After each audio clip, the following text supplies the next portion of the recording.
What's up, losers? Today I'm back with another r/fatlogic adventure.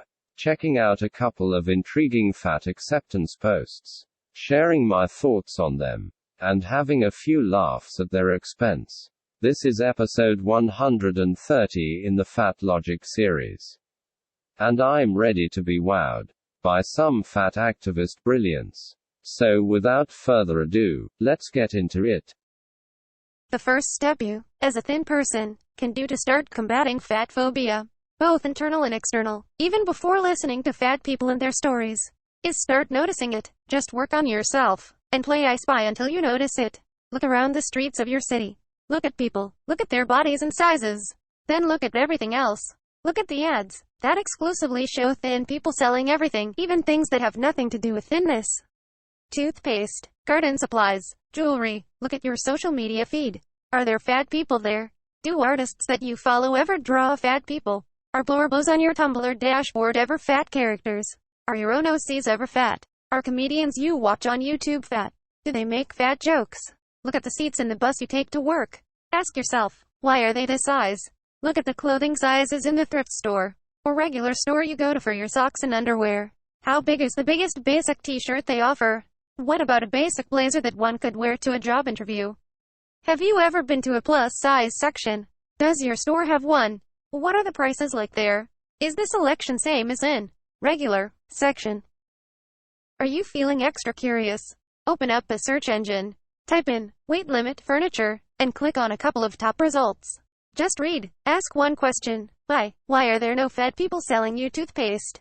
This is not to endorse the amount of advertisement we are bombarded with, but it is representative of our current culture. However mad that makes you. Why is it only thin people are ever portrayed in any creation? Be it something valuable like cinema, or some forgettable trash like the latest cleaning supplies advert with an annoying jingle. Why are fat people not in the art you view? Why are they not in your social media feed? Why are they not enjoying the same clothing and furniture options? Why?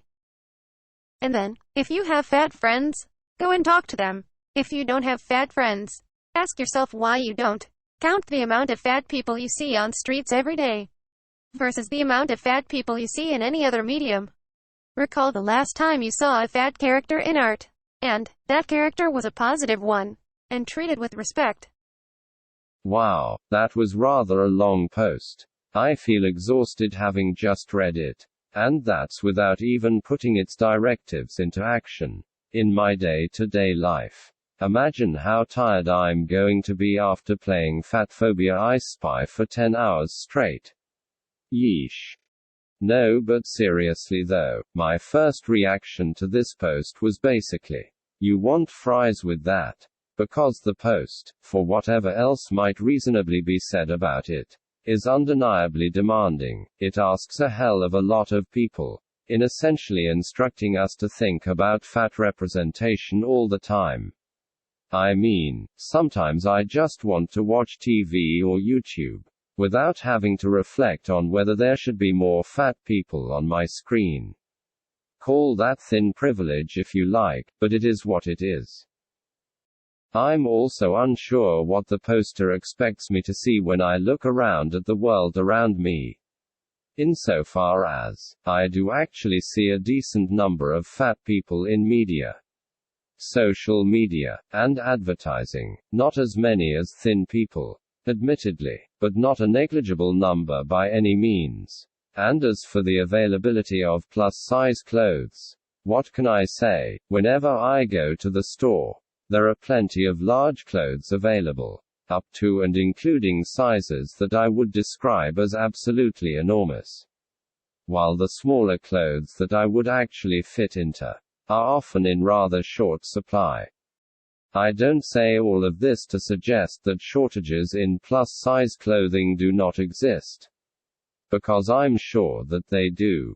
In certain circumstances, I am merely suggesting that this post's assumption that such difficulties only affect fat people, and that thin people simply do not understand what it's like to deal with inconveniences, is overly simplistic. Everyone deals with these things. Nobody's life is perfect, but I highly doubt that the average fat activist spares a second thought for thin people who can't find something to wear. So I don't know why they expect us to make it one of our top priorities. Basically, you've got better things to do with your time. I get that, but so do we.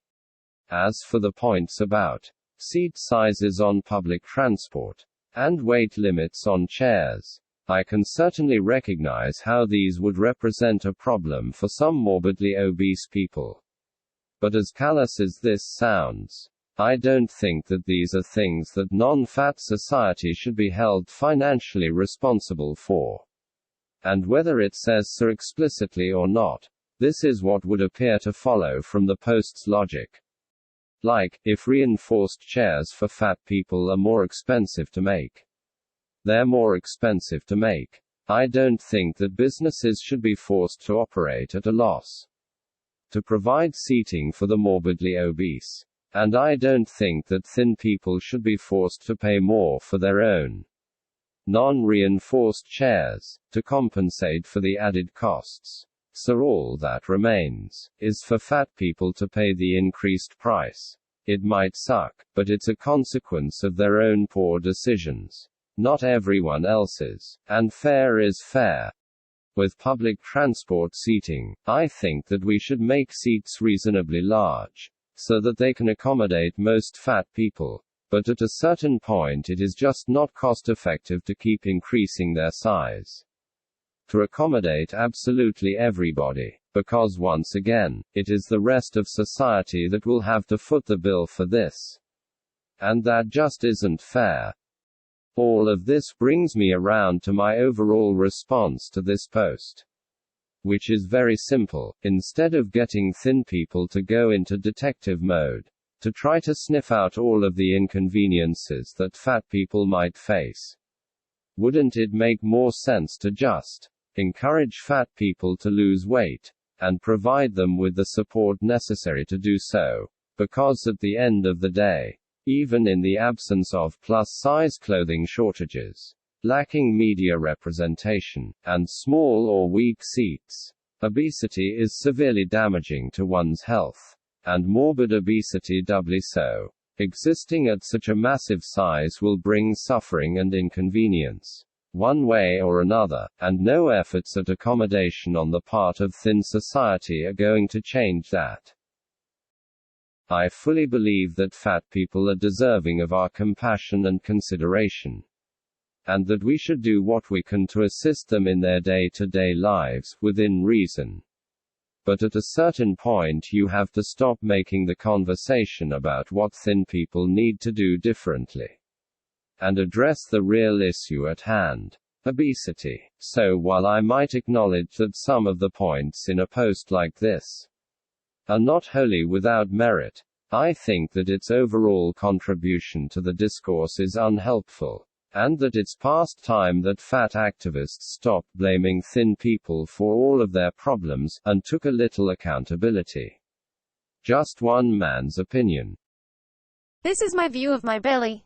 In my favorite, softest, old, worn-out sweats. When I looked down and saw this, I unconsciously pulled my shirt over my belly to hide her. Then I uncovered my belly, and rubbed her, and loved on her, told her she's soft and warm and amazing. I cried. This is how you start to change what's in your head. Challenge the shame, with self-compassion and love. Whoa, that was uncomfortable to read.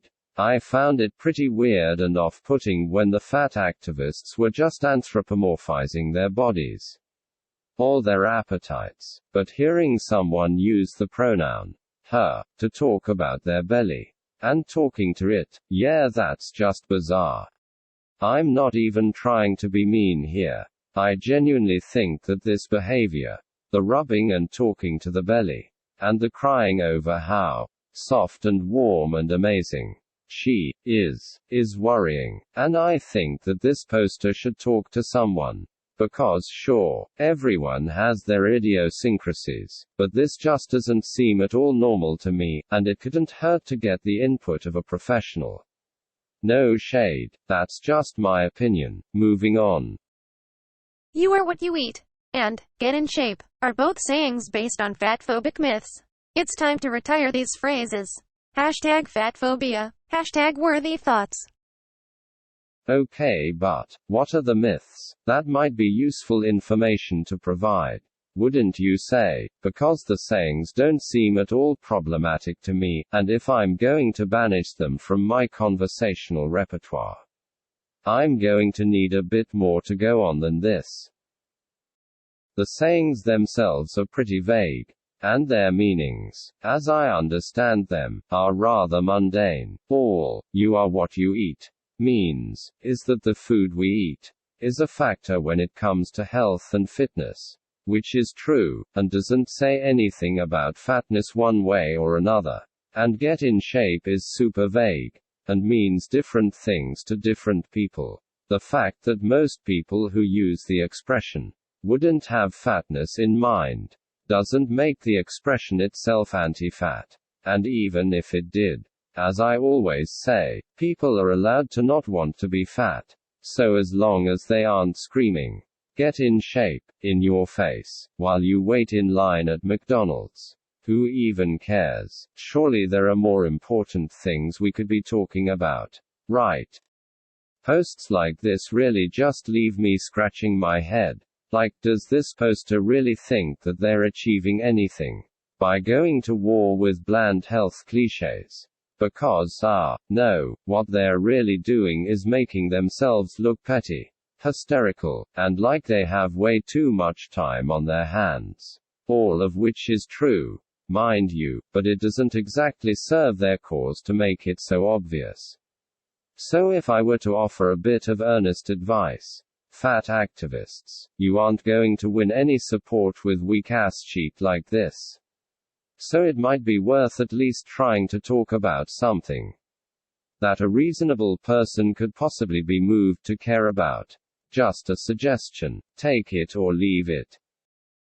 Well, that's all I've got for you today. I hope you enjoyed reading through these posts with me, and that my commentary provided some added value. What do you think? Should thin people play I Spy to understand the plight of the fat activist? Have you ever rubbed your belly, told it it's soft and warm and amazing, and cried over it? You are what you eat. And, get in shape. Problematic expressions. Let me know in the comments. As always, don't forget to like and subscribe, or I'll come up to you in public, randomly start rubbing your belly, and whisper tender words of affirmation into your belly button. Just kidding, haha. Anyway, catch you later.